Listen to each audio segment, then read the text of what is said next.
नमस्कार। आज हम करने जा रहे हैं कक्षा 10 का विज्ञान का अध्याय 7 नियंत्रण एवं समन्वय। और ये इस अध्याय से संबंधित तीसरा उपविषय है जिसमें हम मानव अंतःस्रावी तंत्र के बारे में पढ़ेंगे। तो आइए देखते हैं क्या होता है मानव का अंतःस्रावी तंत्र और इसकी आवश्यकता क्यों पड़ी। सबसे पहले तो हम यह जानते हैं कि जो अंतःस्रावी तंत्र है उसकी आवश्यकता ही क्यों पड़ी। हमने भाई पढ़ा था कि जो है ना तंत्रिका तंत्र हमारे शरीर की सभी कोशिकाओं में फैला हुआ है, लेकिन फिर भी एक तो कुछ छोटे जंतु जैसे कि कुछ पौधे हो गए और कुछ अन्य छोटे जंतु भी होते हैं जिनमें तंत्रिका तंत्र की व्यवस्था नहीं है। तो वहाँ पर क्या है, यानी उन जंतुओं की कोशिकाओं में तंत्रिका तंत्र की व्यवस्था नहीं है, इसलिए उन्हें एक अन्य तंत्र का विकास करना पड़ा और वह अन्य तंत्र क्या है, अंतःस्रावी तंत्र। दूसरा क्या है, जो हमारे जैसे जीव है यानी उनमें भी कुछ कोशिकाएं ऐसी हैं जिनमें अंतःस्रावी तंत्र कार्य नहीं कर सकता। जैसे हमने देखते हैं ना, वृद्धि, हमारी वृद्धि होती है, बच्चा जब छोटा होता है तो उसकी लंबाई कम होती है, धीरे धीरे समय जैसे गुजर जाता है 20-21 साल की आयु तक जो है ना उसकी लंबाई बढ़ती जाती है। उसके बाद वो लंबाई बढ़नी या जो है लंबाई में वृद्धि होना कम हो जाता है और धीरे धीरे बिल्कुल रुक जाता है।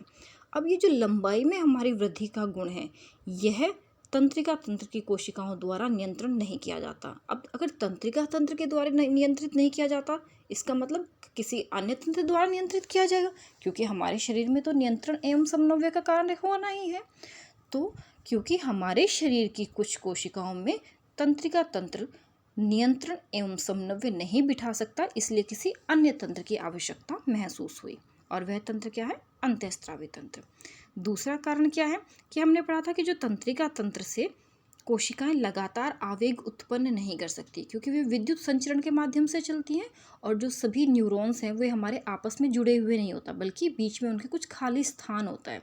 तो उस खाली स्थान में और विद्युत आवेग चल नहीं सकते। इसका मतलब उस खाली स्थान में भी ना कोई तंत्र होना चाहिए। तो इसलिए एक नए तंत्र का विकास हुआ और वह नया तंत्र क्या है, रासायनिक तंत्र, यानी कि रासायनिक संचरण। संचरण मतलब चलना, क्योंकि विद्युत आवेग द्वारा सभी कोशिकाओं में सूचनाओं का आदान प्रदान नहीं हो सकता, इसलिए नियंत्रण एवं समन्वय भी नहीं हो सकता। इसलिए एक नए संचरण के माध्यम की आवश्यकता महसूस हुई, जो कि रासायनिक संचरण है। और उस रासायनिक संचरण को ही हम क्या कहते हैं, अंतःस्रावी तंत्र। ठीक है, यानी अंतःस्रावी तंत्र की आवश्यकता इसलिए पड़ी क्योंकि तंत्रिका तंत्र सभी कोशिकाओं में नहीं पहुंच सकता और तंत्रिका तंत्र से लगातार कोशिकाएं आवेग उत्पन्न भी नहीं कर सकती। ठीक है, यह हमने देख लिया कि तंत्रिका तंत्र की हमें आवश्यकता क्यों पड़ी। अब अगला प्रश्न उठता है कि आखिर ये तंत्रिका तंत्र है क्या। देखिए, तंत्रिका तंत्र जो है ना हमारे शरीर में छोटे छोटे अंगों की एक प्रणाली है, एकीकृत प्रणाली, यानी बहुत सारे छोटे छोटे अंग मिलकर कुछ विशेष काम करते हैं। और विशेष काम वो क्या है, कुछ विशेष रसायनों की रचना करते हैं। इसी तंत्र को हम कहते हैं अंतःस्रावी तंत्र। देखिए, जब हमने मस्तिष्क की संरचना पढ़ी थी तो हमने पढ़ा था कि हमारा जो अग्र मस्तिष्क होता है ना, उसमें एक ग्रंथि होती है, उसके बारे में हम आगे चर्चा करेंगे। वह ग्रंथि बहुत महत्वपूर्ण कार्य करती है। वह ग्रंथि किसका हिस्सा है, अंतःस्रावी तंत्र का। यानी हमारे शरीर में बहुत छोटे छोटे से अंग हैं जो इकट्ठे होकर कुछ विशेष रसायन बनाते हैं, और ये जो पूरी प्रक्रिया है जिसमें कुछ छोटे छोटे अंग मिलकर कुछ विशेष रसायन बनाते हैं, इसी को हम क्या कहते हैं, अंतःस्रावी तंत्र। अब इस अंतःस्रावी तंत्र के जो है ना दो भाग हैं, एक तो है अंतःस्रावी ग्रंथियां और दूसरा क्या है, हार्मोन। ठीक है, आप जानते हैं कि ये अंतःस्रावी ग्रंथियां और हार्मोन क्या है। सबसे पहले समझते हैं कि हम ग्रंथि क्या होती है। अंतःस्रावी ग्रंथि की हम बाद में बात करेंगे कि ये ग्रंथि क्या चीज़ है। हमारे शरीर में जो है ना कुछ छोटे छोटे अंग हैं जो कुछ रसायनों की रचना करते हैं, परंतु वे रसायन आवश्यक नहीं कि वहाँ इस्तेमाल हो जहाँ पे उनकी रचना होती है। जैसे कि हमने हमारी जो है लार ग्रंथि के बारे में पढ़ा था, पाचन तंत्र में हमने लार ग्रंथि के बारे में पढ़ा था ना, तो वो भी क्या करती है कि अपने रसायन की रचना तो लार ग्रंथि करती है, लेकिन उसका जो इस्तेमाल होता है वह हमारे पूरे पाचन तंत्र में होता है। तो वे अंग जिनकी रचना या जिनके रचित किए हुए रसायन आवश्यक नहीं है वही कार्य करें, उनको हम क्या कहते हैं, ग्रंथियाँ। यानी ग्रंथि क्या समझ सकते हैं, हमारे शरीर के छोटे छोटे अंग हैं जो कुछ विशेष रसायन बनाते हैं। ठीक है, अब आती है कि अंतःस्रावी ग्रंथि क्या होती हैं। वे ग्रंथियाँ जो ऐसे रसायनों का निर्माण करती हैं कि उन्हें रक्त में बहा दें, यानी वे ग्रंथियां जो कुछ विशेष रसायनों की रचना करती हैं और रचना करने के बाद क्या करती हैं, उनका वहीं इस्तेमाल नहीं करती बल्कि उनको रुधिर में प्रवाहित कर देती है। इसको लिए हम एक साइंटिफिक वर्ड का इस्तेमाल करते हैं, स्त्रावित। प्रवाहित कर देना, छोड़ देना, उसका मतलब क्या है, स्त्रावित कर देना। वे क्या होती है, हमारी अंतःस्रावी ग्रंथियाँ। उसके बाद आता है हार्मोन क्या होती है। अब इन अंतःस्रावी ग्रंथियों ने जिन रसायनों का निर्माण किया था ना, उन रसायनों को ही हम क्या कहते हैं, हार्मोन। और ये रसायन जो है ना, जीव में विकास, वृद्धि और अनुरक्षण का कार्य करते हैं। अब विकास, वृद्धि और अनुरक्षण के बारे में हम पढ़ चुके हैं कि क्या होते हैं, ठीक है। यानी अंतःस्रावी ग्रंथि तो क्या हो गए, वे अंग जो विशेष रसायनों की रचना करते हैं। वे अंग तो क्या हो गए, अंतःस्रावी ग्रंथियाँ। और जो रसायन बनते हैं वे क्या हो गए, हार्मोन। ठीक है, इतनी बात हमारी हो गई है। अब आगे आती है अंतःस्रावी तंत्र मानव का, कि मानव के अंतःस्रावी तंत्र में क्या क्या होता है। भाई अभी अभी हमने पढ़ा कि कुछ विशेष रसायनों की रचना होती है, उन रसायनों को हम क्या कहते हैं, हार्मोन। यानी पहला भाग तो अंतःस्रावी तंत्र के मानव का क्या हो गया, हार्मोन। अब उन हार्मोन को कुछ विशेष अंग बनाते हैं या रचना करते हैं, उनको हम क्या कहते हैं, ग्रंथि। यानी हमारे लिए यह जानना भी ज़रूरी है कि वे जो विशेष छोटे छोटे अंग हैं वे कहाँ, उनका नाम क्या है।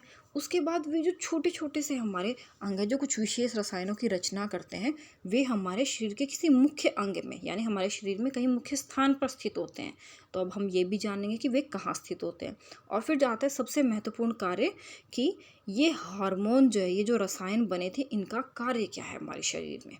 ठीक है, तो आइए देखते हैं हमारे शरीर के सभी महत्वपूर्ण हार्मोन, ग्रंथियां, उनका स्थान और कार्य। सबसे पहला जो हार्मोन आता है वो होता है थायरोक्सिन। इस थायरोक्सिन हार्मोन की जो रचना है वो अवटु ग्रंथि करती है। इसे अवटु ग्रंथि भी कहते हैं और थायराइड ग्रंथि भी कहते हैं। और ये थायराइड ग्रंथि हमारी गर्दन में स्थित है। आपने कई लोगों को देखा होगा ना कि कई लोगों के भी क्या होता है कि गले में जो है ना एक रोग हो जाता है, घेंगा, जिसकी वजह से उनकी गर्दन बहुत भारी हो जाती है और लटकने लगती है। वह क्यों होता है, क्योंकि उनके शरीर में थायरोक्सिन हार्मोन का स्रावण सही नहीं होता। थायरोक्सिन नाम का जो रसायन है वो ठीक से नहीं बनता है। अब आता है इस थायरोक्सिन का काम क्या है। इस थायरोक्सिन का काम है कार्बोहाइड्रेट और प्रोटीन और साथ में वसा का उपचयन करना। ठीक है, यानी इनका प्रॉपर ढंग से हमारे शरीर में इस्तेमाल करवाना। उसके बाद दूसरा हार्मोन आता है वृद्धि हार्मोन। हमने पहले भी पढ़ी है, जैसे कि नाम से ही पता चल रहा है कि वृद्धि हार्मोन मतलब जो हमारे शरीर की वृद्धि में मदद करे। जैसे एक बच्चा जब छोटा होता है तो उसके सभी अंग पूरी तरह से जो है ना विकसित भी नहीं होते, उसकी लंबाई भी कम होती है और धीरे धीरे वो बड़ा हो जाता है ना, लंबाई उसकी बढ़ जाती है। तो ये किसकी वजह से बढ़ती है, वृद्धि हार्मोन की वजह से। इस वृद्धि हार्मोन को कौन सी ग्रंथि बनाती है, पीयूष ग्रंथि बनाती है। और ये 1 नंबर का क्वेश्चन कई बार पूछा जाता है कि कौन सी ग्रंथि को मास्टर ग्रंथि कहा जाता है। तो कौन सी ग्रंथि को कहा जाता है, पीयूष ग्रंथि को। और ये पीयूष ग्रंथि हमारे मस्तिष्क में स्थित होती है। हमने जब मानव के मस्तिष्क की संरचना पढ़ी थी तो उसमें हमने पढ़ा था कि अग्र मस्तिष्क में हाइपोथैलेमस के पास स्थित होती है हमारी पीयूष ग्रंथि। यानी पीयूष ग्रंथि कहाँ स्थित होती है, मस्तिष्क में। और ये क्या काम करती है, वृद्धि और विकास का। और ये हार्मोन कौन सा बनाती है, वृद्धि हार्मोन। ठीक है, उसके बाद अगला हार्मोन आता है हमारा एड्रीनलिन। एड्रीनलिन क्या करता है, आपने कभी महसूस किया जब आप बहुत तेज़ दौड़ते हैं या कोई अचानक से ऐसी घटना हो जाती है तो आपका जो है ना दिल बहुत तेज़ से धड़कने लगता है ना, बहुत तेज़ से दिल धड़कने लगता है। इसका मतलब दिल को बहुत, आपके हृदय जो है ना उसको बहुत ज़्यादा ऑक्सीजन की आवश्यकता होती है ना। और ये हमारा जो तंत्रिका तंत्र है वह तो एकदम से जो है ना ऑक्सीजन दे नहीं सकता, क्योंकि तंत्रिका तंत्र बहुत तेज गति से कार्य नहीं कर सकता। तो उस समय हमारा कौन सा तंत्र काम करता है, अंतःस्रावी तंत्र। और अंतःस्रावी तंत्र में भी कौन सा हार्मोन करता है, हमारा एड्रीनलिन। एड्रेनलिन क्या करता है कि जितनी भी ऑक्सीजन हमारे शरीर के अन्य कार्यों में इस्तेमाल हो रही होती है उसको वहाँ पे इस्तेमाल करना कर देता है बंद। और सारी की सारी जो ऑक्सीजन है ना वो हमारे हृदय के पास आकर इस्तेमाल होने लग जाती है या हमारे उस अंग में इस्तेमाल होने लग जाती है जहाँ उसकी ज़रूरत होती है। जैसे जब हम दौड़ रहे होते हैं तो क्या होता है कि हमारे पैरों को तेज़ दौड़ने के लिए हमारे पैरों की जो पेशियाँ होती है वहाँ आवश्यकता होती है, तो सारी की सारी ऑक्सीजन वहाँ चली जाती है। ठीक है, अब उसके बाद आता है कि ये एड्रेनलिन जो हार्मोन है इसका स्त्रावण कौन सी ग्रंथि करती है, अधिवृक्क। अधिवृक्क या इसको क्या कहते हैं, एड्रिनल ग्रंथि भी कहते हैं। जैसा कि नाम से ही पता चल रहा है, वृक्क मतलब वृक्क मतलब किडनी। तो इसका यह कहाँ से स्थित होती है, हमारे वृक्क के ऊपर या हमारी किडनी के ऊपर। और इसका कार्य हमने अभी अभी पढ़ा है, हमारे ब्लड प्रेशर को मेंटेन करना, हमारे हृदय की धड़कन को और आपातकालीन की स्थिति में हमारा नियंत्रण रखना इसका कार्य होता है। उसके बाद अगला हमारे पास हार्मोन आता है इंसुलिन। इंसुलिन जो है ना, उसका काम होता है हमारे शरीर में शर्करा की मात्रा को नियंत्रित करना। शर्करा यानी कार्बोहाइड्रेट या शुगर जिसको हम कहते हैं, उसकी मात्रा को नियंत्रित करना। यह हमारे अग्नाशय नामक ग्रंथि द्वारा स्रावित की जाता है। अग्नाशय हमने पढ़ा है कहाँ स्थित होता है, उदर के नीचे। हमने पढ़ा था ना कि मानव के शरीर के मुख्यतः हम 2 भागों में बांट सकते हैं, वक्ष, गुहिका और उदर। तो जो हमारे पेट वाला हिस्सा होता है वो क्या होता है, उदर। जो हमारा पाचन तंत्र स्थित होता है तो वहीं पे अग्नाशय स्थित होता है और वहीं से इंसुलिन का स्रावण होता है। और इसका हम कार्य पढ़ ही चुके हैं कि रक्त में शर्करा की मात्रा को नियंत्रित करना। उसके बाद अगला हमारे पास आता है लिंग हार्मोन। लिंग हार्मोन जो है ना, मादा में होता है एस्ट्रोजन और नर में होता है टेस्टोस्टेरोन। और जो नर में जो टेस्टोस्टेरोन हार्मोन होता है उसका स्रावण नर जनन अंग यानी वृषण द्वारा किया जाता है और मादा में मादा जनन अंग यानी अंडाशय द्वारा किया जाता है। जनन अंग की हमने बात कर लिया, यानी ये कहाँ स्थित है, जनन अंग पे स्थित है। अब आता है ये लिंग हार्मोन करते क्या हैं। जब हम किशोरावस्था की तरफ जाते हैं, हमने पढ़ा है ना 7वीं 8वीं क्लास में भी हम पढ़ते हैं कि तो हमारे शरीर में जब हमारी उम्र जो है ना 11-12 साल की हो जाती है तो कुछ शरीर में जो है ना शारीरिक परिवर्तन होने लग जाते हैं। वो परिवर्तन किसकी वजह से होते हैं, वे लिंग हार्मोन की वजह से होते हैं। यानी लिंग हार्मोन का काम क्या है, यौवनारंभ से संबंधित परिवर्तन करना, यानी लैंगिक परिपक्वता लाना। ठीक है, अभी हमने पढ़े कि अंतःस्रावी तंत्र में मानव में कौन कौन से हार्मोन हैं, उनके क्या क्या कार्य हैं। अब हम देखते हैं कि ये हार्मोन जो है ना मुख्यतः कार्य किस प्रकार से करते हैं। तो हार्मोन की कार्य प्रणाली के लिए हमने एक उदाहरण लिया हुआ है इंसुलिन। हमने अभी पढ़ा था कि इंसुलिन क्या करता है। हमारा इंसुलिन जो है ना मानव में रक्त की शर्करा की मात्रा को मेंटेन रखता है या उसको नियंत्रित रखता है। तो मान लीजिए रक्त में शर्करा की मात्रा बढ़ गई है, शर्करा की मात्रा बढ़ गई है तो अग्नाशय को यह सूचना मिल जाएगी, संसूचित करना यानी सूचना मिलना। अग्नाशय को जैसे ही यह सूचना मिलेगी कि रक्त में शर्करा की मात्रा बढ़ गई है, वैसे ही वह इंसुलिन का स्रावण बढ़ा देगा। अब इंसुलिन का स्रावण बढ़ गया, यानी कि इंसुलिन का काम क्या है कि जो शर्करा की मात्रा बढ़ गई है उसको शरीर से बाहर निकाल देना। तो शरीर से जो शर्करा है वो बाहर निकल जाएगी। जैसे ही बाहर निकल जाएगी यानी शर्करा में रक्त में शर्करा की मात्रा कम हो गई। और जैसे ही रक्त में शर्करा की मात्रा कम होगी, यह मैसेज या यह सूचना दिया जाएगा अग्नाशय को। और अग्नाशय तक ये सूचना पहुंचते ही कि भाई रक्त में शर्करा की मात्रा कम हो गई है, अग्नाशय क्या करेगा, इंसुलिन की मात्रा घटा देगा। इंसुलिन नाम का जो हमारे पास रसायन है, जो हार्मोन है, उसकी मात्रा घटा देगा और हमारे शरीर में जितनी शर्करा है उतनी ही रह जाएगी। ठीक है, तो इस प्रकार से हार्मोन हमारा कार्य करता है।